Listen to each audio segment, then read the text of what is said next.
الحمد لله وكفى وسلام على عباده الذين اصطفى أما بعد فأعوذ بالله من الشيطان الرجيم بسم الله الرحمن الرحيم وذروا ظاهر الإثم وباطنه إن الذين يكسبون الإثم سيجزون بما كانوا يقترفون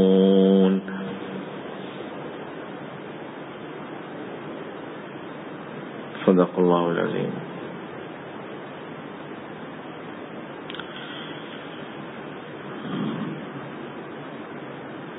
اللہ سبحانہ و تعالی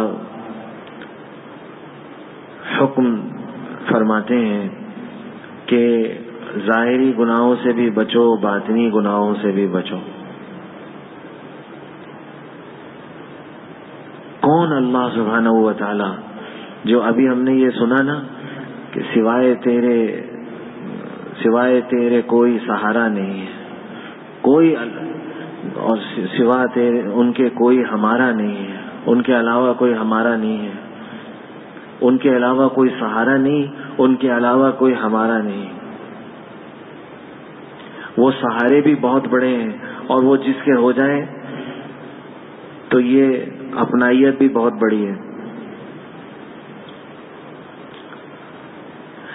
یہ ایسے نہیں فرمایا یوم یفر المرء من اخی وامہ وابی وصاحبتہ وبنیہ لکل امرئ منہم یومئذ شأن یغنیہ. قیامت کا دن وہ دن ہوگا جب آدمی اپنے بھائی سے بھاگے گا دور، بھائی سے دور بھاگے گا، وامہ وابی اپنی ماں اور باپ سے دور بھاگے گا، وصاحبتہ وبنیہ اور اپنی بیوی سے اور اپنے بچوں سے دور بھاگے گا. جن بیوی بچوں کے ساتھ، جن ماں باپ کے ساتھ رہا کرتا تھا ان سے دور بھاگ جائے گا، دور بھاگے گا. اس وقت کون ہوگا؟ 50,000 سال کا دن ہوگا قیامت کا. کان مقدارہ 50,000 سنہ. 50,000 سال کا. ہم تو ایک دن کے اندر 10-12 گھنٹے میں 3 مرتبہ کھانا کھاتے ہیں. 50,000 سال میں کوئی کھانا نہیں ہوگا، ناشتہ نہیں ہوگا، رات کا کھانا نہیں ہوگا، دن کا کھانا نہیں ہوگا. کون زندہ رکھے گا؟ اللہ سبحانہ و تعالی زندہ رکھیں گے. اصحاب کہف کو کس نے زندہ رکھا؟ وَلَبِثُوا فِي كَهْفِهِمْ 300 سِنِينَ وَازْدَادُوا تِسْعًا. 309 سال تک ان کو کس نے زندہ رکھا؟ کس نے کروٹیں دلائیں؟ اللہ نے. کیا انہوں نے کھانا کھایا؟ 309 سال تک زندہ رہے. چلیے یہ تو اسی دنیا کا ہی واقعہ ہے نا، یہ تو آخرت کا ہو گیا 50,000 سال. یہ تو میں دنیا کی بات بتا رہا ہوں. 309 سال تک اللہ نے ان کو زندہ رکھا اپنی قدرت کاملہ سے. ایسے بڑے اللہ، اللہ اکبر. نام اونچو بر زبانم می رود، ہر بنے منہ از عسل جوئے شود. مولانا روم فرماتے ہیں وہ اللہ جب اس کا نام میری زبان پہ جاری ہوتا ہے تو میرے جسم کا ایک ایک رواں شہد کا دریا بن جاتا ہے. جس اللہ نے گنے میں مٹھاس رکھی اور جس اللہ نے شہد میں مٹھاس رکھی، جس اللہ نے کھجور کو میٹھا بنایا، وہ اللہ خود کتنا میٹھا ہوگا. سائیں توکل شاہ امبالوی رحمت اللہ علیہ تھانہ بھون کے باہر رہتے تھے ایک بستی میں. حکیم الامت ان کے پاس کبھی کبھی جایا کرتے تھے. فرمایا مولوی جی جب میں خدا کی قسم کھائی، خدا کی قسم جب میں اللہ کا نام لوں ہوں تو میرا منہ میٹھا ہو جاوے ہے. پھر اس قسم کھائے گئے اللہ کی قسم میرا منہ میٹھا ہو جاوے. نام اونچو بر زبانم می رود، ہر بنے منہ از عسل جوئے شود. وہ اللہ اللہ کیسا پیارا نام ہے، عاشقوں کا مینا اور جان. وہ اللہ، یہ ایک اللہ کا نام. اللہ اکبر. اللہ کی ذات نہیں، اللہ کا نام ہی کافی ہے. حضور نے فرمایا لا تقوم الساعة حتى يقال في الارض اللہ اللہ، جب تک زمین پر اللہ اللہ کہنے والا بھی کوئی ہوگا قیامت نہیں آئے گی. اس اللہ کے نام سے، اس کی برکت سے زمین اور آسمان قائم رہیں گے.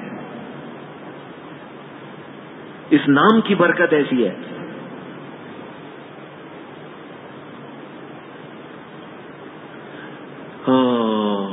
مولانا شاہ محمد احمد صاحب فرماتے ہیں لا میں ان کے سوا کس پہ فدا ہوں یہ بتا دے، لا مجھ کو دکھا ان کی طرح کوئی اگر ہے. میں ان کے سوا کس پہ فدا ہوں یہ بتا دے، لا مجھ کو دکھا ان کی طرح کوئی اگر ہے. مرضی تیری ہر وقت جسے پیش نظر ہے، پھر اس کی زباں پر نہ اگر ہے نہ مگر ہے. ولم یکن لہ کفوا احد، اس کے جیسا کوئی بھی نہیں، اس کے ہمسر کوئی نہیں ہے. لیس کمثلہ شیء، اس کے جیسی کوئی چیز نہیں ہے. وللہ المثل الاعلی، اللہ کی مثال سب سے اعلی. قل لو كان البحر مدادا لكلمات ربي لنفد البحر قبل ان تنفد كلمات ربي ولو جئنا بمثله مددا. یہ سارے سمندر سیاہی روشنائی بن جائیں اور سارے درخت قلم بن جائیں. اور یہ یاد رکھیے گا، مفسرین نے صراحت فرمائی ہے کہ یہ قلم سے مراد، درختوں کے قلم بننے سے مراد یہ نہیں کہ ایک درخت کا ایک قلم بنے. ایک درخت کے تنے میں کتنے قلم بن سکتے ہیں، کتنے بنیں گے؟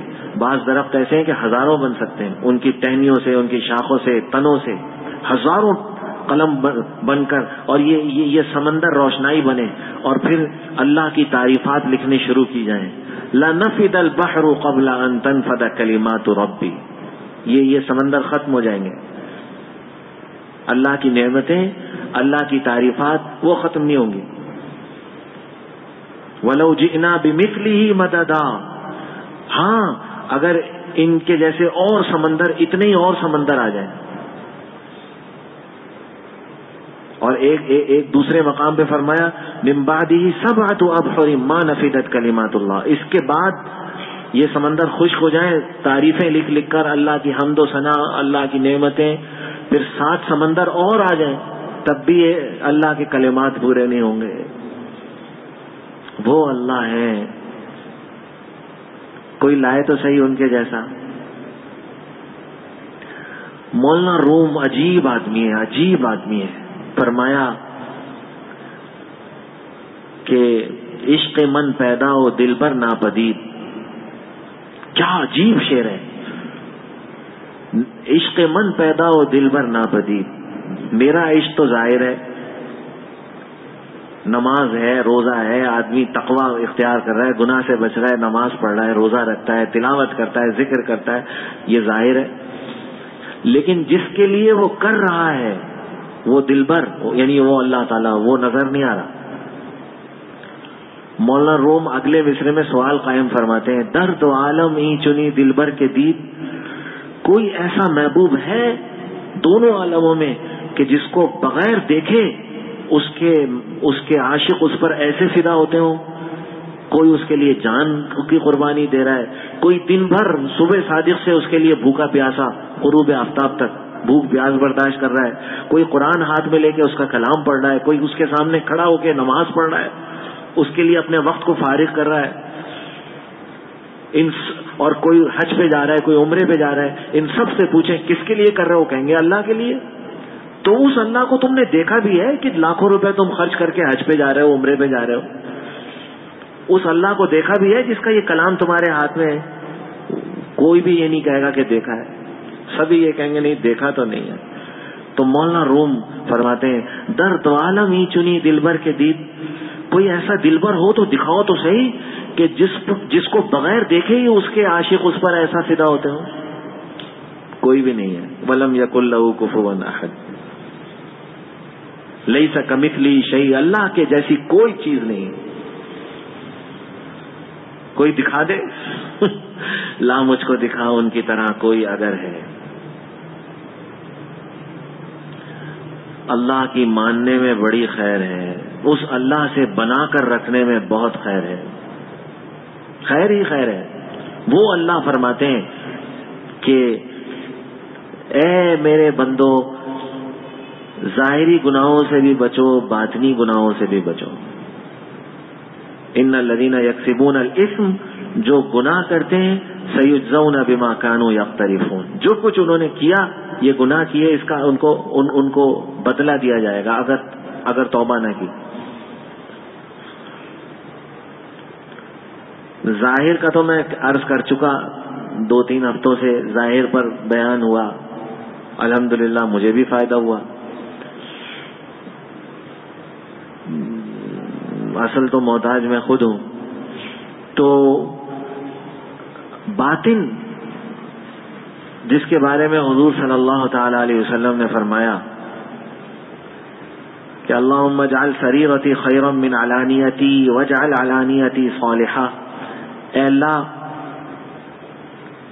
میرے باطن کو، اللہم اجعل سریرتی خیرا من علانیتی، اے اللہ میرے باطن کو میرے ظاہر سے اچھا بنا دیجئے، میرے باطن کو میرے ظاہر سے اچھا بنا دیجئے. ایک شاعر نے کہا ہے، تجھ پہ ظاہر ہے میرا حال زبوں، پارسا میں لاکھ ظاہر میں بنوں. تجھ پہ ظاہر ہے میرا حال زبوں، میری بری حالت تو ہے اللہ آپ پہ ظاہر ہے، پارسا میں لاکھ ظاہر میں بنوں. پارسا بنوں، نیک بنوں، ظاہر کے اعتبار سے تو میں بڑا نیک نظر آ رہا ہوں، لیکن آپ کو معلوم ہے میرا حال کیا ہے. تو حضور نے فرمایا کہ میرا باطن ظاہر سے بھی اچھا بنا دیجئے، جیسا پارسا ہم ظاہر میں نظر آئیں، اس سے زیادہ پارسا ہم باطن میں ہوں، ہمارا دل اس سے زیادہ نیک ہو.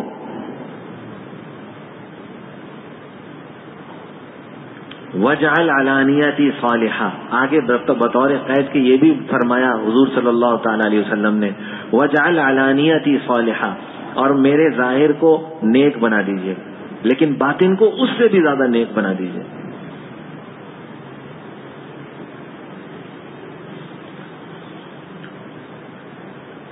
حضرت انس سے فرمایا اگر تم ایسا کر سکو کہ رات کو سوتے وقت تمہارا دل سب کی طرف سے صاف ہو تو تم ایسے ہی کر کے سو. حضور نے فرمایا یہ میری سنت ہے، میرا طریقہ ہے. اس کو کہتے ہیں باطن کا بننا. اور یاد رکھے حضور صلی اللہ تعالی علیہ وسلم کی اتباع جیسے ظاہر میں ہے، باطن میں بھی ہے. دونوں مل کر اتباع بنے گی. ظاہر اور باطن مل کر اتباع بنے گی حضور صلی اللہ تعالی علیہ وسلم. جیسے حضور کی ظاہر میں اتباع ہے ویسے باطن میں بھی اتباع ہے. اس کی دلیل یہی روایت ہے.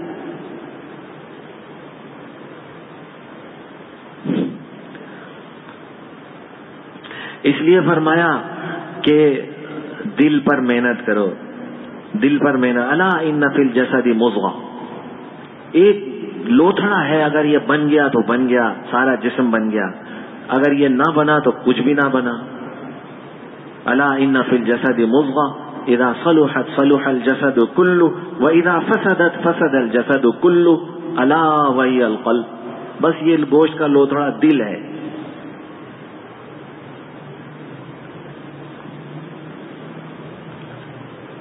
یہ دل بن گیا تو باطن بن گیا، اور یہ دل نہ بنا تو کچھ بھی نہ بنا. پھر ظاہر بھی کام نہیں آئے گا، ظاہر بھی کام نہیں آئے گا. اگر باطن صحیح نہ ہوا تو ظاہر بھی کام نہیں آئے گا. نہ ظاہر کام آئے گا، نہ ظاہر کی عبادات کام آئیں گی. غور سے سنیے گا میری بات کو.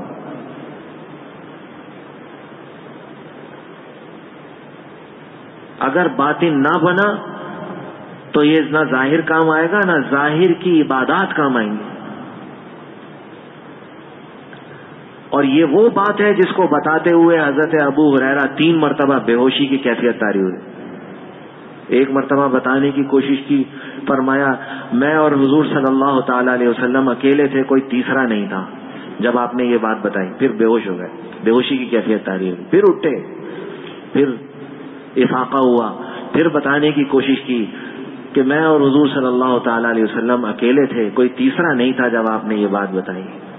پھر بے ہوشی کی کیفیت طاری ہو گئی. 3 مرتبہ ایسا ہوا. پھر یہ بات بتائی ہے کہ قیامت کے دن ایک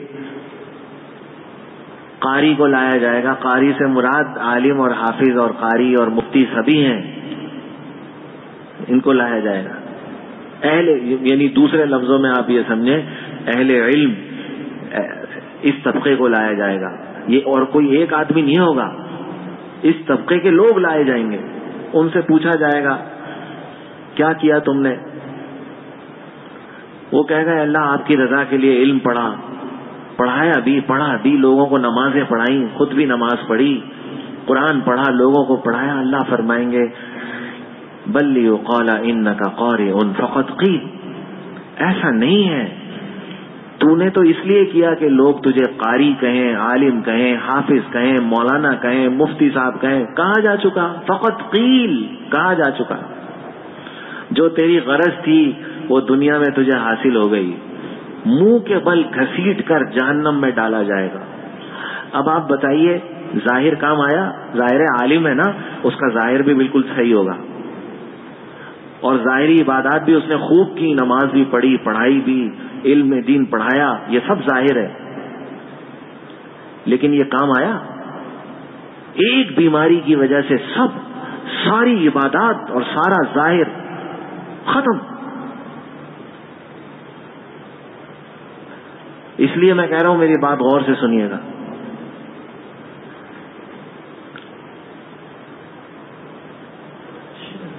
شہید کو لایا جائے گا، اسے بھی وہ بھی یہی کہے گا اللہ میں تو آپ کے راستے میں جان دے دی میں نے.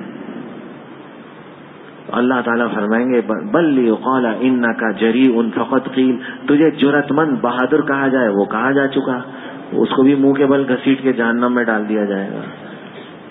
سخی کو لایا جائے گا، وہ بھی یہی کہے گا کہ میں نے تمام مصارف میں خرچ کیا. اللہ تعالیٰ فرمائیں گے نہیں بل لیقال انک جواد فقط قیل، تجھے جواد کہا جائے، سخی کہا جائے. جواد اور جواد دونوں ہیں، واؤ کے تشدید کے ساتھ اور واؤ کی تخفیف کے ساتھ، دونوں صحیح ہیں. جواد بھی صحیح ہے اور جواد بھی صحیح ہے. تجھے سخی کہا جائے، کہا جا چکا. اس کو بھی منہ کے بل گھسیٹ کے جہنم میں ڈالا جائے. نہ ظاہر کام آیا، نہ ظاہر کے اعمال کام آئے، باطن کی ایک بیماری کی وجہ سے. کیا بیماری تھی؟ لوگ مجھے کہیں فلاں کہیں، لوگ مجھے فلاں کہیں، لوگ مجھے فلاں کہیں. یہ ایک بیماری تھی باطن، ایک بیماری، ایک 20 نہیں جیسے ہم میں پائے جاتے ہیں.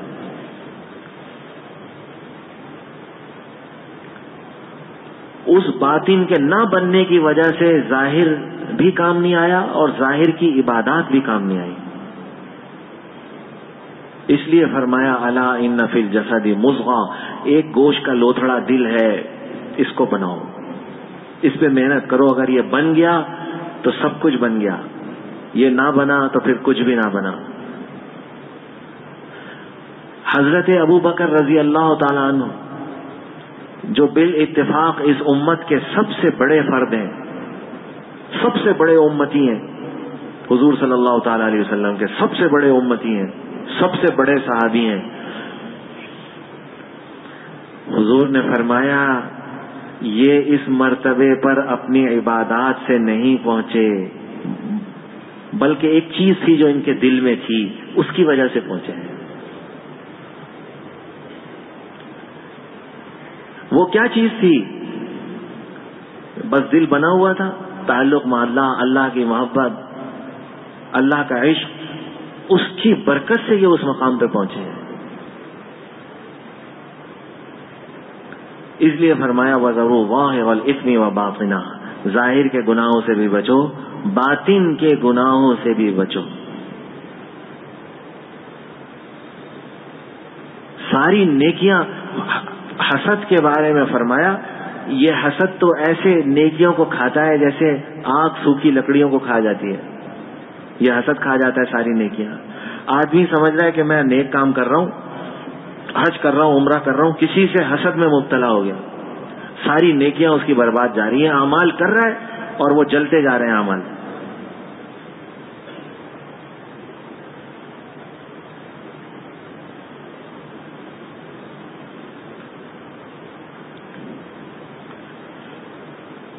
بد نظری میں مبتلا ہو گیا، نگاہ غلط ڈالنا، نگاہوں کا غلط استعمال، یہ تو ایک ایسا کولرا ہے جو پوری دنیا میں پھیلا ہوا ہے، کوئی محفوظ نہیں ہے، کہیں پہ اس سے حفاظت نہیں، سوائے ان لوگوں کے جنہوں نے نظر کی حفاظت سیکھ لی، جو نظر کی حفاظت کا اہتمام کرتے ہیں۔ اس لیے حضرت فرمایا کرتے تھے یہ مت دیکھو کون کتنی عبادت کر رہا ہے،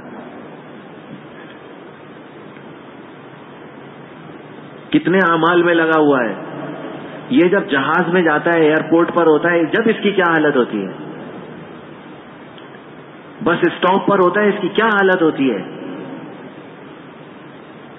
بھائی یہ نماز، یہ تلاوت، یہ تو اس کے لیے ہے کہ ہم جب نظر کی حفاظت کا موقع ہے تو نظر کی حفاظت کریں، زبان کی حفاظت کا موقع ہے تو زبان کی حفاظت کریں، کانوں کی حفاظت کا موقع آ جائے کان کی حفاظت کریں۔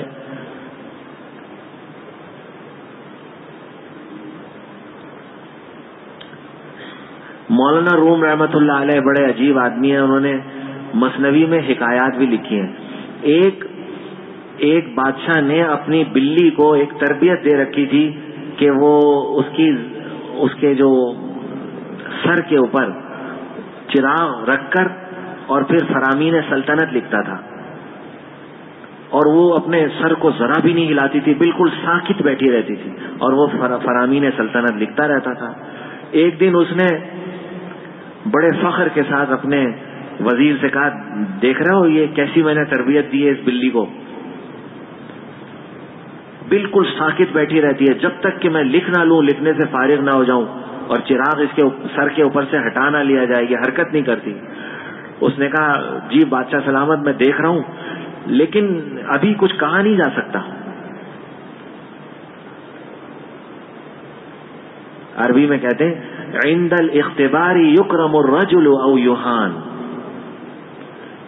امتحان کے وقت آدمی کیا تو ذلیل ہوتا ہے یا عزت والا بن کے نکلتا ہے یا ذلیل ہوتا ہے، دو باتوں میں سے کوئی ایک بات حاصل ہوتی ہے۔ اختبار یعنی امتحان کے وقت، امتحان سے گزر کر، تو اس کا امتحان لیا جائے، پھر پتہ چلے گا کہ یہ آپ کی کتنی وفادار ہے۔ اس نے کہا لے لو امتحان۔ اگلے دن وہ چوہا پکڑ کے لایا تھیلے میں، بلی نے اس کی خوشبو وغیرہ سونگھ لی ہوگی، اس کے کان ہلنے لگے، فرامین سلطنت لکھے جا رہے ہیں، چراغ اوپر رکھا ہوا ہے سر کے اوپر۔ چوہے کو اس میں وہ تھیلے میں اچھلتا ہوا دیکھا، اس کے کان ہلنے لگے، منہ سے عجیب آوازیں نکالنے لگی۔ اس نے جب دیکھ لیا تو چوہے کو پکڑ کے اس کا سر نکالا، ذرا سامنے کیا تو بالکل وہ تیار ہو گئی حملے کے لیے۔ اور جب اس نے دیکھا کہ اب بالکل سب کچھ تیار ہے، اس نے چوہے کو باہر نکال دیا۔ جب چوہا باہر نکلا ہے تو چراغ ادھر گیا، اس کی بتی ادھر گئی، تیل ادھر جا کے گرا، تو وزیر نے کہا بادشاہ سلامت دیکھ لیا آپ نے اس بلی کا حال،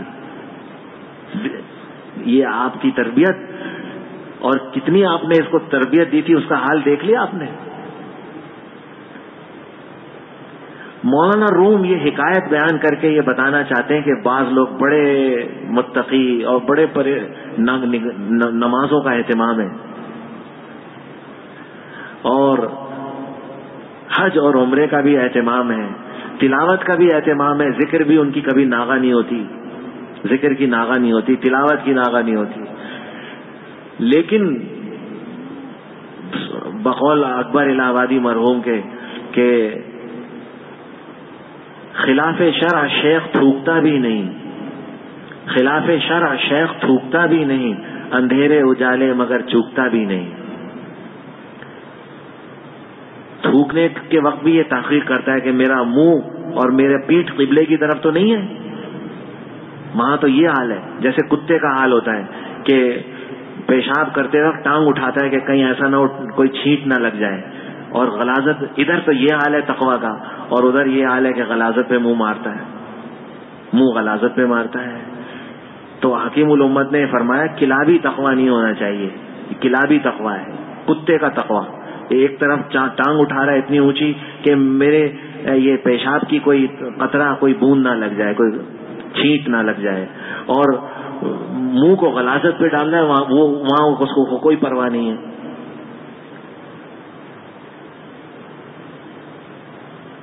تو اس حکایت کو بیان کر کے مولانا روم یہ بتانا چاہتے ہیں کہ بہت سے لوگ اعمال میں تو خوب لگے ہوئے، لیکن جب گناہ کا موقع آتا ہے تو پھر نفس کے آگے ہتھیار ڈال دیتے ہیں، سب تقویٰ بھول گئے، اپنی وہ عبادات وغیرہ سب کچھ یاد نہیں رہتا ہوتا،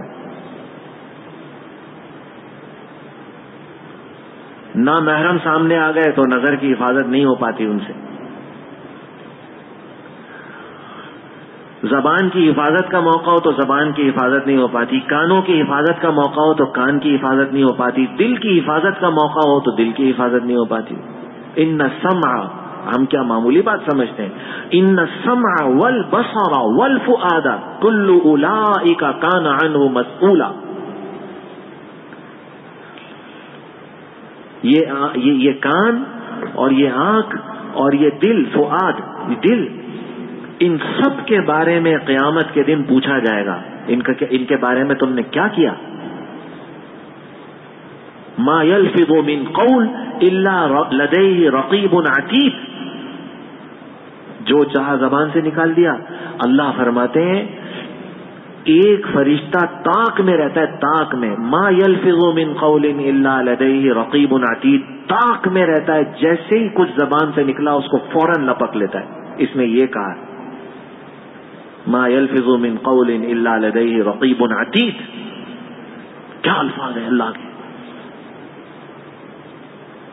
طاق میں رہتا ہے کہ زبان سے کچھ نکالے، میں اس کو لوں، بس اب وہ ہو گیا جو کہا نکلا زبان سے۔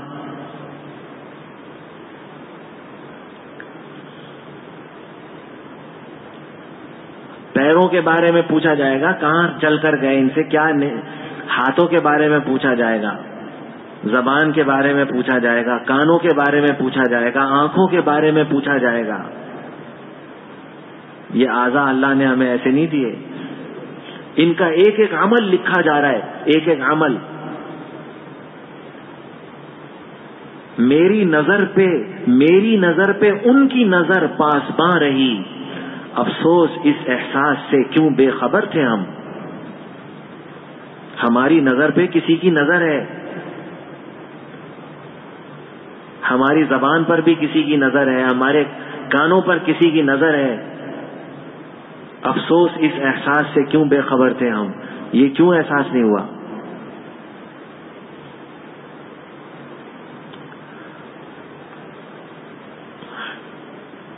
بس اللہ سبحانہ و تعالی اس لیے فرماتے ہیں کہ اپنے باطن کو بناؤ، وَذَرُوا ظَاهِرَ الْإِثْمِ وَبَاطِنَهُ، باطن کے گناہ سے بچو، باطن کے گناہ۔ جب حضور صلی اللہ تعالی علیہ وسلم نے باطن کی یہ اہمیت بیان فرمائی تو یہی وجہ ہے کہ صحابہ کو باطن کی اتنی فکر تھی کہ ذرا سی معمولی باتیں بھی وہ آ کر حضور سے پوچھا کرتے تھے اور فکر مند ہو جاتے تھے۔ وہ تو ہمارا حال تو یہ ہے نا کہ حضرت فرماتے تھے ہمارا حال یہ ہے کہ آپ نے سبزی منڈی میں وہ ترازو دیکھا ہوگا، ایک ترازو وہ ہوتا ہے جو سبزی منڈی میں رکھا ہوتا ہے، ایک ترازو وہ ہوتا ہے جو آج کل ہماری دکانوں پر، مٹھائی کی دکانوں پر یا سونے کی دکانوں پر وہ رکھا ہوتا ہے۔ پہلے ایک ترازو ہوتا تھا چھوٹا سا سناروں کے پاس، اب اس کی جگہ الیکٹرانک آ گیا، ذرا بھی اس پہ وزن ڈالیں گے وہ فوراً آپ کو بتائے گا یہ ہے، اتنا حساس ترازو ہوتا ہے۔ تو حضرت فرماتے تھے اہل اللہ کا جو دل ہوتا ہے وہ اسی حساس ترازو کی طرح ہوتا ہے، ذرا سا اس پہ وزن آیا وہ فوراً بتاتا ہے۔ وہ جو جوہری کا ترازو ہوتا تھا تو ایک جوہری نے حضرت والا کو بتایا کہ ہم لوگ جب اس پہ تول رہے ہوتے ہیں اس وقت وہ ترازو ہوتے تھے چھوٹے سے، وہ سوناروں کی دکان پہ، جیولرز کی، تو انہوں نے خود بتایا حضرت کو کہ جب ہم وہاں کچھ سونے کا وزن کر رہے ہوتے ہیں تو ہم سانس روک لیتے ہیں اپنا، کیونکہ اس سانس سے بھی وہ اگر ہم سانس باہر نکالیں تو وہ ہلتا ہے ترازو، اتنا حساس ترازو ہوتا ہے، اس سے بھی ہلتا ہے۔ ایک تو یہ ترازو ہے، اور ایک وہ ترازو ہے جو سبزی منڈی پہ یا لکڑی کی ٹال پہ ہوتا ہے، جہاں لکڑی کی ٹالیں ہوتی ہیں اور سبزی منڈی میں، اس میں ایک آدھ پاؤ اگر آپ وزن ڈالیں گے اس کو کچھ بھی نہیں ہوگا، جب تک اس پہ 25-30 کلو 40 کلو 50 کلو وزن نہ رکھا جائے اس کو کچھ پتہ ہی نہیں چلے گا کہ کیا ہوا ہے میرے اوپر۔ تو حضرت نے فرمایا ہم لوگوں کے دل ایسے ہی ہو گئے ہیں، جو لکڑی کی ٹال کے اوپر جو وہاں جو ترازو ہوتا ہے اور جو سبزی منڈی میں ہوتا ہے، کچھ بھی کر لو، کچھ گناہ کر لو، ہمیں پتہ ہی نہیں چلتا کہ ہم کیا کر رہے ہیں. تو وہ ایسا ترازو ہے، اس ترازو کی طرح ہے ہمارے دل.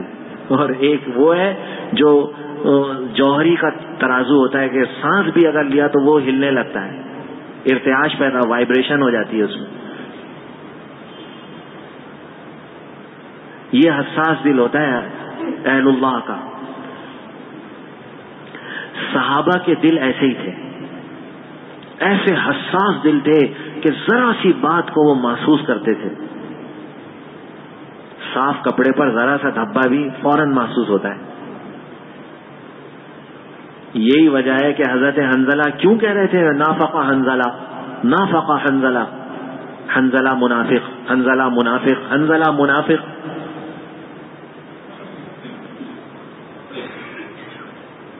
حضرت ابو بکر نے فرمایا اچھا تم منافق، سبحان اللہ ما تقول، کیا کہہ رہے ہو؟ ہاں ہاں حضور کی مجلس میں ہوتے ہیں تو ہماری آنسو جاری ہو جاتے ہیں اور رونگٹے کھڑے ہو جاتے ہیں، دل نرم ہو جاتے ہیں. بیوی بچوں میں آتے تو وہاں ہنسنے بولنے لگتے ہیں. فرمایا میرا بھی یہی حال ہے. حضرت ابوبکر نے فرمایا میرا بھی یہی حال ہے، چلو حضور کے پاس چل کے ہم پوچھتے ہیں کہ یہ حالت کیسی ہے. دونوں اپنے اوپر منافقت کا شبہ لے کر جا رہے ہیں اور حضور نے اطمینان دلایا لا لا لا ولیکن یا حنظلہ ساعۃ فساعۃ، اے حنظلہ گاہے گاہے، گاہے کچھ. دیکھیں حضور سے بڑھ کے تو کوئی نہیں ہوگا. حضرت عائشہ فرماتی ہیں کانا رسول اللہ صلی اللہ علیہ وسلم دائم الفکر متواصل الاحزان، ہمیشہ آپ فکر مند رہتے تھے، کوئی نہ کوئی فکر رہتی تھی. آپ ایک فکر ختم ہوئی دوسری آ گئی، ایک غم ختم ہوا دوسرا غم لگ گیا. یہ حالت تھی حضور کی. لیکن یہی حضرت عائشہ فرماتی ہیں گھر میں داخل ہوتے تھے مسکرا کے داخل ہوتے تھے. تو فرمایا یہاں کے لیے یہی حالت صحیح ہے، وہاں کے لیے وہ حالت صحیح ہے. اطمینان دلایا. لیکن ان حضرات کو شبہ ہو گیا تھا کہ شاید ہم منافق ہیں. یہ حضرات جو گئے ہیں حضور کے پاس یہی سوچ کر گئے، اسی شبے کے ساتھ گئے اور اسی ڈر اور خوف کے ساتھ گئے. یہ حساس دل کی علامت ہے. ورنہ ہمیں کیا وہ جو کیا ہے وہ سبزی منڈی والے ترازو کی طرح یا لکڑی کے ٹال کے ترازو کی طرح کچھ بھی کر لو کچھ پتہ نہیں.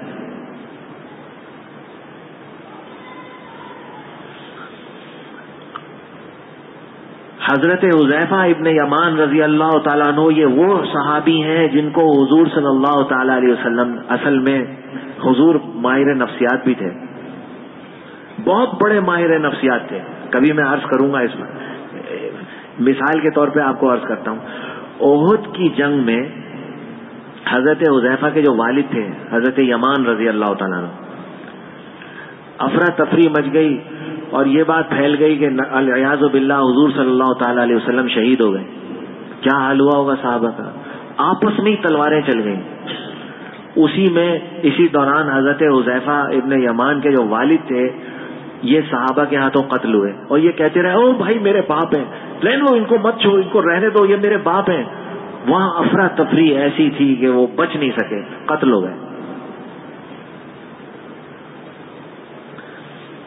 آنکھوں کے سامنے قتل ہوا باپ کا اور صحابہ کے ہاتھوں ہوا غلطی سے. ایک بدحواسی پھیلی ہوئی تھی اور چونکہ یہ سب کچھ ہوا ان کے اس کا علم تھا، خود ان کے سامنے ہوا حضرت حذیفہ کے. تو جن لوگوں کے ہاتھوں قتل ہوئے فرمایا اللہ تمہیں معاف فرمائے، تم نے جان بوجھ کر ایسا نہیں کیا، اللہ تمہیں معاف فرمائے. واقعی بات بھی ایسی تھی. حضور کو جب یہ پتا چلا کہ ان کے اوپر یہ واقعہ گزرا، ان کے ساتھ ایسا ہوا، حضور نے ایسی دلجوئی فرمائی کہ ان کا غم جاتا رہا، ایسی دلجوئی فرمائی کہ ان کا غم جاتا رہا. ان کو دو باتیں ہوئیں ان کے ساتھ. یہ فرماتے ہیں کہ حضور نے مجھے قیامت تک کے آنے والے ایسے ایسے فتنے جن میں 300 آدمی شریک ہوں اس کی بھی اطلاع مجھے دی حضور نے. دیکھو یہ فتنہ پیدا ہوگا، اس کا سرغنہ یہ ہوگا، اس فتنے میں ایسی خرابی پھیلے گی، یہ ہوگا. ان فتنوں کی خبر دی. دوسرے حضور کے دور میں جو منافق تھے ان کی اطلاع دی، فلاں شخص منافق ہے، فلاں منافق ہے، فلاں منافق ہے. یہ بات کسی کو نہیں بتائی. دیگر صحابہ میں کسی یہ خصوصیت صرف ان کی تھی، اس لیے ان کو صاحب السر کہا جاتا ہے. صاحب السر، حضور کے رازدار، یہ لقب ان کو ملا ہے صحابہ سے. حضور کے رازدار، یہ کیسا لقب ہے؟ یہ وہ باتیں تھیں کہ ان کا غم جاتا، یہ باتیں ان کی خصوصیت تھیں. سارا غم حضور نے دور کر دیا ان کو یہ خصوصیت دے کر. حضرت عمر جیسے صحابی نے ان کے پاس پیغام بھیجا کہ بھائی میں یہ نہیں کہتا کہ، اور وہ دیکھتے تھے جنازہ آتا تھا تو حضرت عمر یہ دیکھتے تھے کہ حذیفہ شریک ہیں یا نہیں ہے. اگر وہ شریک ہوتے تھے تو حضرت عمر شریک ہوتے تھے، ورنہ سمجھ جاتے تھے کہ کیا معاملہ ہے.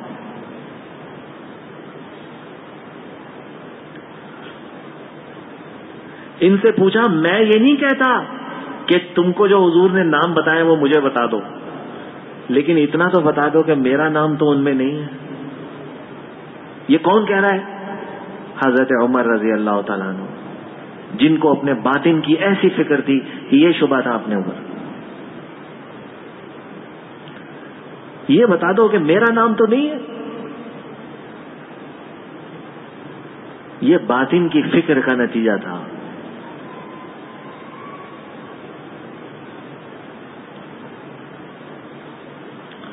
حضرت ابو ہریرہ رضی اللہ تعالیٰ عنہ ایک مرتبہ حضور صلی اللہ تعالی علیہ وسلم کے پاس حاضر ہوئے فکر مند ہو کر، اور یہ بات بتائی کہ میں اپنے گھر میں نماز پڑھ رہا تھا. بینا انا فی بیتی فی مصلایا اذ دخل علی رجل. ایک آدمی گھر میں داخل ہو گیا، میں نماز پڑھ رہا تھا، مجھے بڑا اچھا لگا کہ اس نے مجھے نماز پڑھتے ہوئے دیکھا ہے. فاعجبنی الحال التي رآنی علیہا. مجھے بڑا اچھا لگا کہ اس نے مجھے اس حالت میں دیکھا ہے. بس یہ حالت لے کر آئے حضور کے پاس. اوہ یہ حالت بدلی ہے، دل کی یہ حالت ہوئی ہے. باطن کی ایسی فکر کہ یہ دل میں تغیر آیا. پہلے نماز پڑھ رہے ہیں، گھر میں اکیلے ہیں، آدمی داخل ہوا تو دل میں تغیر آیا کہ اس نے مجھے نماز پڑھتے ہوئے دیکھا. اس کو لے کر حضور کے پاس آئے کہ یہ حالت کیسی ہے. حضور صلی اللہ تعالی علیہ وسلم نے اطمینان دلایا ہے. اللہ اے ابو ہریرہ، اللہ تجھ پہ رحم کرے. تیرے لیے تو 2 اجر ہیں، ایک چھپ کر نماز پڑھنے کا الگ، اور ایک اللہ نے تیری نیکی کو لوگوں پہ، مخلوق پہ ظاہر کر دیا، یہ الگ. تیری نیکی کو ظاہر کیا لوگوں پہ، تیری برائی ظاہر نہیں کی کوئی. تیری اچھائی کو لوگوں پہ کھولا. لوگوں پہ اچھائیوں کا کھل جانا یہ بھی بڑی نعمت ہے اللہ کی. علماء نے، محدثین نے جو مغفرت کی علامات لکھی ہے نا، وہ 2 ہیں. مغفرت ہونے کی علامت کیا ہے؟ فرمایا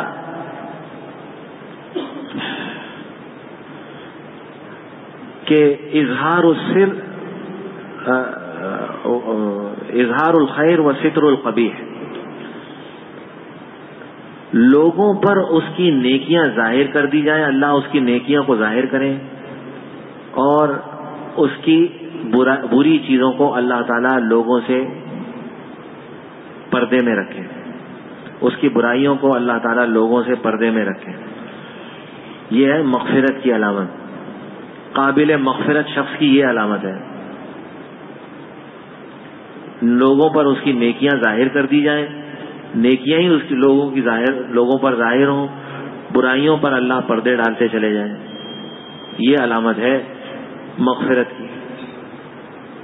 تو حضور صلی اللہ تعالی علیہ وسلم نے فرمایا اے ابو ہریرہ، اللہ تیرے اوپر رحم فرمائے، تجھے تو 2 اجر ملیں گے. تو نے چھپ کر نماز پڑھی اس کا الگ، تیری نیکی لوگوں پہ ظاہر ہو گئی یہ الگ.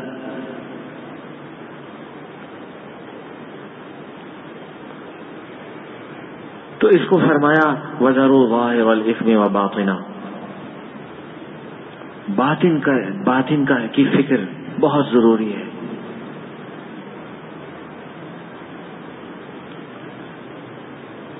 اسی لیے صحابہ رضی اللہ تعالیٰ عنہم اپنے احوال آ کر حضور کو بتایا کرتے تھے. دیکھیں حضرت ابو ہریرہ نے بتایا, حضرت ابوبکر صدیق رضی اللہ تعالیٰ عنہ نے آ کر بتایا, حضرت حنظلہ تشریف لے جا رہے ہیں. ان حضرات کو فکر تھی, اپنے باطن کے احوال بتایا کرتے تھے, اور حضور صلی اللہ تعالی علیہ وسلم اس کا علاج بتایا کرتے تھے.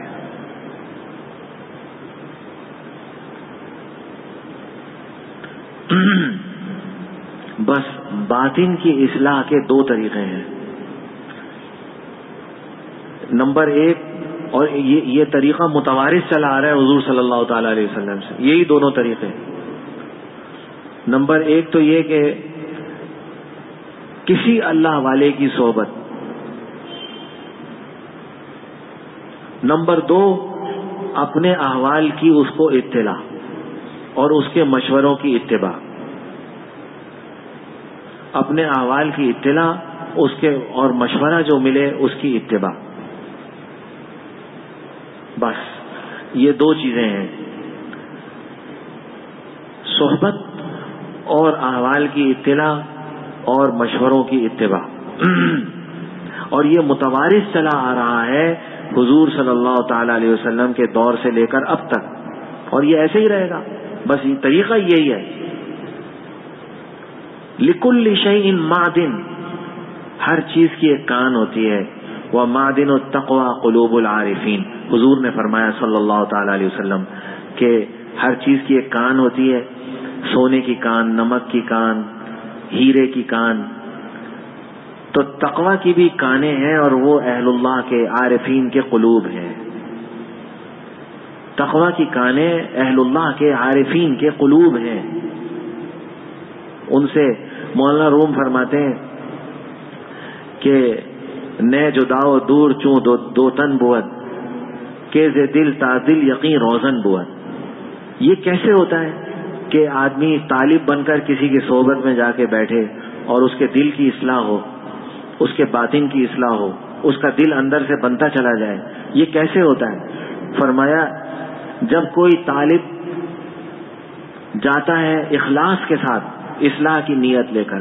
بچے کو ذرا دیکھیں, وہ ٹوپی اچھال رہے ہیں, توجہ منتشر ہو رہی ہے. کس کے ساتھ ہے؟ بیٹا بیٹھ جائیں, نیچے بیٹھے, نیچے بیٹھ جائیں. یہ ٹوپی سے نہ کھیلیں, بچوں کو نہ لایا کریں بھائی, بچوں کو نہ لانا ہی بہتر ہے. دیکھیں وہ ٹوپی اچھال رہے ہیں, اس سے توجہ سب وہاں جا رہی ہے, مضامین کا بیڑا غرق ہو جاتا ہے. کیا کہہ رہا تھا؟ ہاں, مولانا روم نے فرمایا نئے جداؤ دور چوں دوتن بود کہ ز دل تا دل یقین روزن بود. بچوں کو اگر لائے آدمی تو تربیت دے کر لائے, لانا بھی چاہیے. ایسا نہیں ہے کہ ان کی تربیت بھی ضروری ہے, لیکن ان کو تربیت دے کر اپنے ساتھ رکھیں تاکہ وہ ایسی افعال میں نہ لگیں کہ جس سے تشویش پیدا ہو.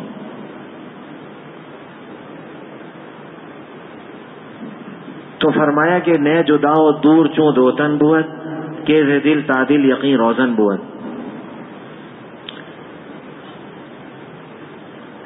جس طرح آدمی کے دو آدمیوں کے جسم آپس میں الگ الگ ہوتے ہیں, ملے ہوئے نہیں ہوتے. جب وہ بیٹھے ہوئے ہوں تو جسم ان کے الگ ہوتے ہیں. فرمایا طالب اگر کسی اللہ والے کے پاس جاتا ہے تو دل الگ الگ نہیں ہوتے, دل ملے ہوئے ہوتے ہیں.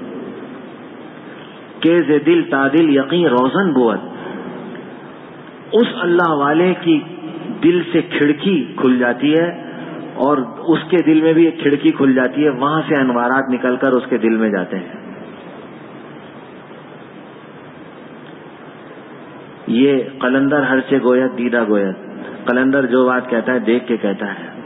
اسی لیے فرمایا حضور صلی اللہ تعالی علیہ وسلم کہ آپ وَاصْبِرْ نَفْسَكَ مَعَ الَّذِينَ يَدْعُونَ رَبَّهُمْ, آپ ان صحابہ کے درمیان اپنے آپ کو روک کر رکھیے. حکیم الامت بیان القرآن, تفسیر بیان القرآن میں فرماتے ہیں صحبت طویلہ فراہم کیجیے ان صحابہ کو اپنی, خوب دیر بیٹھیے ان کے پاس. یہ وجہ کیا, یہ کیا چیز تھی, کیا چیز ہے ایک دفعہ وہ مفتی زین العابدین صاحب رحمۃ اللہ علیہ تبلیغ کے اکابر میں سے تھے، ہم نے ان کو خوب دیکھا الحمدللہ، اور مولانا زکریا رحمۃ اللہ علیہ کے بڑے خلفاء میں سے تھے. تو حضرت شیخ کا معمول یہ تھا کہ پورے رمضان کا اعتکاف فرماتے تھے، پورے رمضان جہاں بھی ہوں بس پورا رمضان اعتکاف میں. وہاں اسٹینگر میں میری حاضری ہوئی تو اسٹینگر کے جو ساتھی ہیں وہاں جمعہ پڑھایا میں نے. تو جمعے کے بعد وہ کہنے لگے آپ کو ایک برکت والی جگہ دکھانی ہے. میں نے کہا چلیے. تو مسجد کے ایک کونے میں لے گئے تو یہ بتایا کہ یہاں حضرت شیخ نے مولانا زکریا رحمۃ اللہ علیہ نے پورے مہینے کا اس جگہ پہ اعتکاف فرمایا تھا. یہ ہم دکھانا چاہتے تھے. حضرت کا معمول یہی تھا پورے مہینے کا، پورے رمضان کا. پاکستان میں جو آخری اعتکاف ہوا ہے حضرت کا وہ لائل پور، اس وقت فیصل آباد، اب تو فیصل آباد ہے، اس وقت لائل پور کہلاتا تھا. لائل پور یا فیصل آباد میں مفتی زین العابدین صاحب کا مدرسہ ہے، اب بھی دارالعلوم فیصل آباد کے نام سے. وہاں پر حضرت شیخ الحدیث نے اعتکاف فرمایا تھا. تو رائے ونڈ سے حضرت تشریف لے جا رہے تھے وہاں فیصل آباد. گرمی کا موسم تھا، شدید گرمی. پنجاب کی گرمی تو آپ جانتے ہیں، شدید گرمی اور دھول اڑ رہی ہے، گرمی زبردست. لہذا ضرورت اس بات کی پڑی کہ ایک اسٹیشن پر جب ٹرین رکی تو برف کی سلیں خریدی گئیں، برف کی سلیاں خریدی گئیں، ان کو رکھا گیا ہوا کے رخ پر کھڑکیوں کے پاس. پھر جب ٹرین چلی تو ان سے ٹکرا کر ہوا آ رہی تھی تو اس کو ٹھنڈک ہوئی. ہمارے بزرگوں نے ایسے ایسے مجاہدات کیے. اب بتائیے آج تو ہم اے سی والے پارلر اور پتہ نہیں کیا کیا اے سی ٹرینیں ہوتی ہیں اس میں چلے جاتے ہیں، ایک یہاں سے بیٹھے ادھر اتر گئے. اس وقت ایسی ٹرینیں نہیں تھیں یا ایسے اسباب نہیں تھے. تو حضرت شیخ نے ایسے بھی سفر کیا، کر لیا، دین کی خاطر مجاہدے برداشت کیے. تو جب ٹرین چلی تو ہوا ٹکرا کر اس میں آنے لگی ٹرین کے اندر برف کی سیلوں سے. مفتی زین العابدین صاحب رحمۃ اللہ علیہ کو یہ بات معلوم تھی کہ حضرت شیخ الحدیث بیان نہیں فرماتے تھے، بخاری شریف پڑھاتے تھے خوب. ہم نے یہاں اپنے مدرسے کے کتب خانے میں ان کا بخاری شریف کا درس سنا. کیا درس ہوتا تھا حضرت شیخ الحدیث کا. کبھی ان کو دیکھنے کا تو ہم تو موقع ہی نہیں تھا.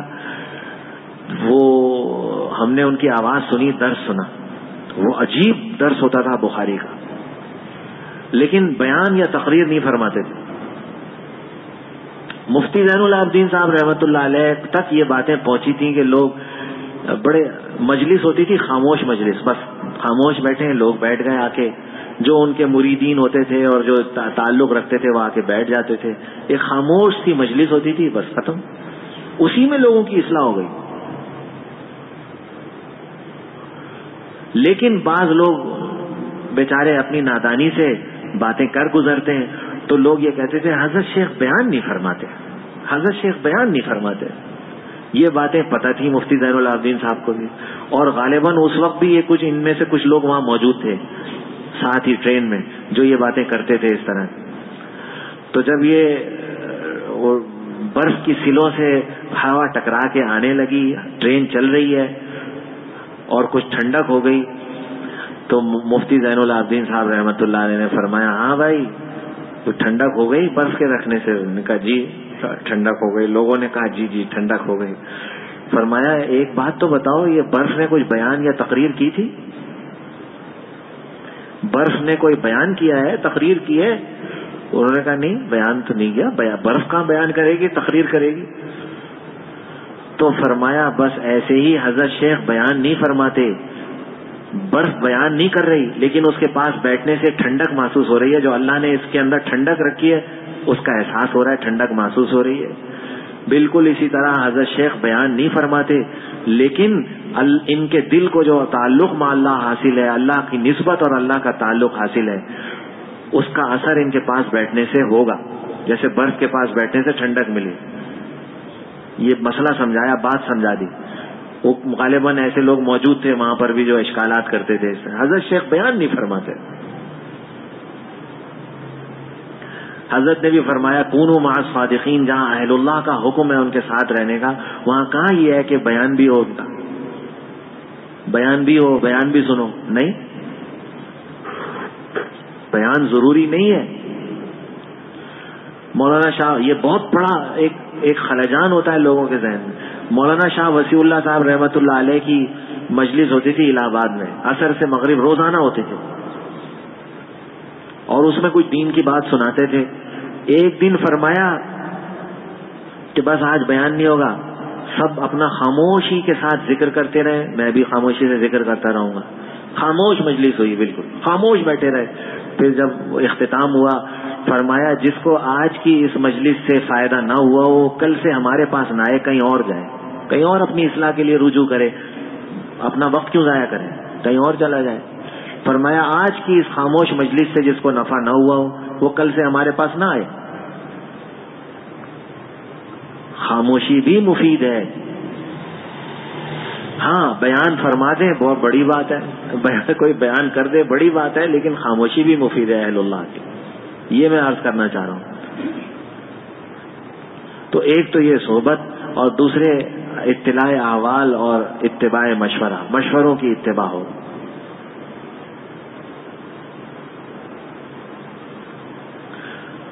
مشکات کی روایت ہے، حضرت ابو ہریرہ رضی اللہ تعالیٰ عنہ نے فرمایا جاء رجل من اصحاب النبی صلی اللہ علیہ وسلم الى رسول اللہ صلی اللہ علیہ وسلم وشکا قسوۃ قلبہ۔ حضور کے صحابہ میں سے ایک صحابی آئے۔ دیکھیں جہاں ایسے موقع ہوتے تھے صحابہ نام ظاہر نہیں کرتے تھے، جہاں کوئی خرابی کا موقع ہوتا تھا نا وہاں نام ظاہر نہیں، جیسے وہ مہاجر ام قیس جن کے بارے میں حضور صلی اللہ تعالی علیہ وسلم نے سنا کہ انہوں نے ہجرت تو کی ہے مدینہ منورہ کی میرے ساتھ، لیکن وہاں ایک عورت تھی، اس سے شادی کرنے کی بھی نیت کر لی تھی۔ حضور نے فرمایا جس نے عورت سے شادی کرنے کی نیت سے ہجرت کی اس کی ہجرت اسی کی طرف ہے جس کے لیے اس نے ہجرت کی۔ میرے ساتھ تو ہجرت ان کی ہوئی ہے جنہوں نے خالص میرے لیے ہجرت کی ہے، اللہ کے لیے ہجرت کی ہو، میرے ساتھ ہجرت کی ہو، بس اور کوئی غرض نہ ہو۔ انہوں نے یہ غرض بھی شامل کر لی تھی کہ وہاں جو ایک عورت ہے ام قیس اس کا نام تھا، اس سے بھی شادی کر لوں گا، اس لیے جا رہا ہوں، حضور کے ساتھ بھی جا رہا ہوں اور شادی بھی کر لوں گا۔ مدینہ منورہ اس جذبے سے ہجرت کی۔ حضور نے فرمایا نا نا نا نا، غلطی کی۔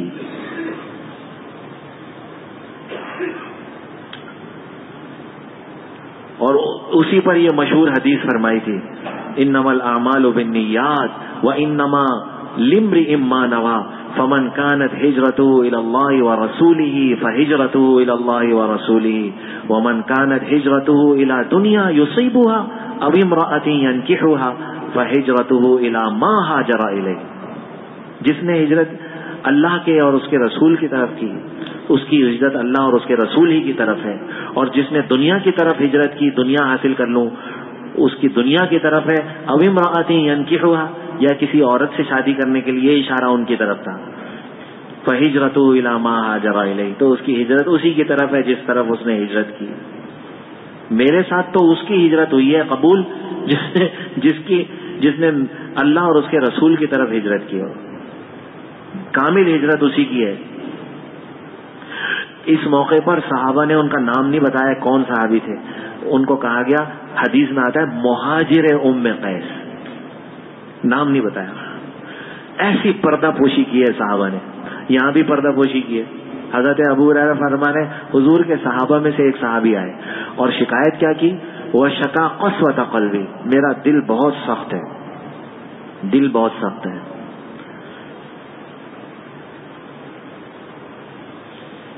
حضور نے فرمایا یہ ایک بیماری ہے، خرابی ہے، لہذا حضرت ابو ہریرہ نے پردہ پوشی کی۔ کون صحابی تھے؟ بس ایک تھے، اور حضور نے علاج بتایا، یہ بیماری بتائی، حضور نے علاج بتایا۔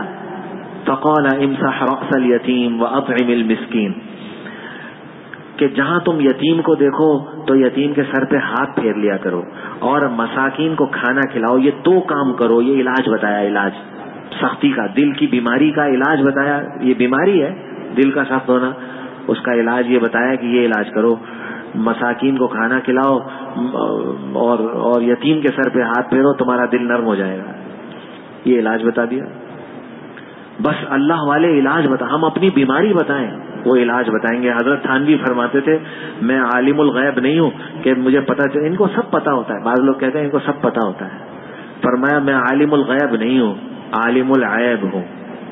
عالم الغیب نہیں ہوں، عالم العیب ہوں. غیب کا علم تو مجھے نہیں ہے کہ تمہارے اندر کیا کیا بیماریاں مجھے پتا چل جائے، لیکن عالم العیب ہوں. جب عیب بتاؤ گے، بیماری بتاؤ گے کہ ہم اس بیماری میں مبتلا ہیں، میں علاج بتا دوں گا. علاج پر عمل کر لو گے، کامیاب ہو جاؤ گے. 2 واقعے مجھے یاد آ گئے، وہ میں سناتا ہوں. ایک صاحب نے کہا حضرت مجھے کسی سے حسد ہو گیا ہے. حضرت تھانوی رحمۃ اللہ علیہ سے آ کر اپنی بیماری بتائی، حسد ہو گیا ہے. یہ حسد بھی بڑی عجیب چیز ہے. مولانا مسیح اللہ صاحب رحمۃ اللہ علیہ کو سے ان کے ایک مرید کو حسد ہو گیا شیخ سے. یہ بھی ہوتا ہے. تو حضرت مولانا مسیح اللہ خان صاحب رحمۃ اللہ علیہ نے تشخیص کی کہ آپ کو مجھ سے حسد ہے. انہوں نے اقرار کیا کہ ہاں حسد ہے. حالات بتائے تھے تو حضرت نے فرمایا کہ تو اس طرف جا رہا ہے اشارہ. ہاں کہنے لگے ہاں ایسی ہی بات ہے. ایسا بھی ہوتا ہے. یہ بھی مثالیں موجود ہیں. یہ حسد ایسی چیز ہے. بیماری تو بیماری ہے. تو انہوں نے آ کر کہا مجھے کسی سے حسد ہو گیا ہے. تو حضرت نے فرمایا کہ یہ کام کیجئے جو میں بتا رہا ہوں، یہ کام کیجئے. جہاں ان سے ملاقات ہو سلام میں پہل کریں، چاہے آپ کا دل مانے نہ مانے. کام یہی کرنا ہے آپ کو. سلام میں آپ پہل کیجئے. گاہے گاہے ان کو کچھ ہدیہ دیجئے، چاہے چھوٹا سا ہی ہو، لیکن وقتاً فوقتاً ان کو کچھ ہدیہ دیا کریں، چاہے تھوڑا سا ہی چھوٹا سا ہی ہو. سفر پر جائیں. نمبر 3 یہ کہ سفر پر جائیں تو ان سے مل کر جائیں. سفر سے واپس آئیں تو بھی ان سے آ کر ملیں. نمبر 4 بظاہر الغیب ان کے لیے دعا کریں. بظاہر الغیب ان کے لیے دعا کریں، یعنی ان کے پیٹھ پیچھے ان کے لیے دعا کرتے رہیں. چاہے آپ کا اس سے دل پہ آرے چلیں گے، حسد کسی سے حسد ہو اس کے لیے دعا کی جا رہی ہے. 4تھا کام یہ کریں. 5واں کام یہ کریں کہ لوگوں میں ان کی تعریف کریں. بھائی فلاں آدمی بڑا اچھا آدمی ہے، فلاں آدمی ہے. یہ 5 علاج بتائے. یہ مخلص تھے. انہوں نے کہا حضرت میں کروں گا. اگرچہ ان میں بعض باتیں ایسی ہیں جو دل پر آرے چلانے والی ہیں کہ جس سے حسد ہو اس کے لیے پیٹھ پیچھے دعا کرنا، لوگوں میں اس کی تعریف کرنا، کیسے ہوگا یہ؟ لیکن مخلص ہوتا ہے. انہوں نے یہ کام شروع کیا اور پھر حضرت کو اطلاع کرتے رہے. ایک اطلاع کی کہ حضرت حسد، اس جو اعمال جو آپ نے بتائے تھے ان کی برکت سے حسد میں کمی آ رہی ہے. حضرت نے فرمایا جاری رکھیے. ایک وقت آیا کہ انہوں نے اطلاع دی، ان کا خط آیا حضرت کے پاس کہ حضرت پہلے جتنا حسد تھا اب الحمدللہ اتنی ہی محبت ہو گئی. یہ ہے باطن کی اصلاح ہو گئی. بتایا ورنہ تو نیکیاں. یہ حسد ان الحسد لا یاکل الحسنات کما تاکل النار الحطب. یہ تو لکڑیاں جیسے لکڑیوں کو آگ کھا جاتی ہے، سوکھی لکڑیوں کو، حسد نیکیوں کو کھا جاتا ہے. پتہ ہی نہیں ہوتا آدمی کو. وہ سمجھتا ہے میرے تو امامہ پہنا ہوں، ساڑی ہے، سب کچھ ہے، میں نے تو ظاہر بھی خوب بنایا ہوا ہے، نماز بھی پڑھتا ہوں. باطن کے اندر ایک بیماری ہے، وہ سارا سب دیمک کی طرح چاٹ رہی ہے سارے نیکیوں کو. ایسے ہی ایک صاحب نے آ کر حضرت سے کہا حضرت غصہ بہت ہے، غصہ بہت آتا ہے. حضرت نے فرمایا، خط لکھا تھا انہوں نے، وہ تھے لکھنؤ کے رہنے والے. حضرت نے فرمایا آپ انوار بک ڈپو پر مولانا محمد حسن کاکوروی صاحب ہوتے ہیں، ان کے پاس جا کے تھوڑی دیر بیٹھا کریں. بس یہ علاج بتا دیا.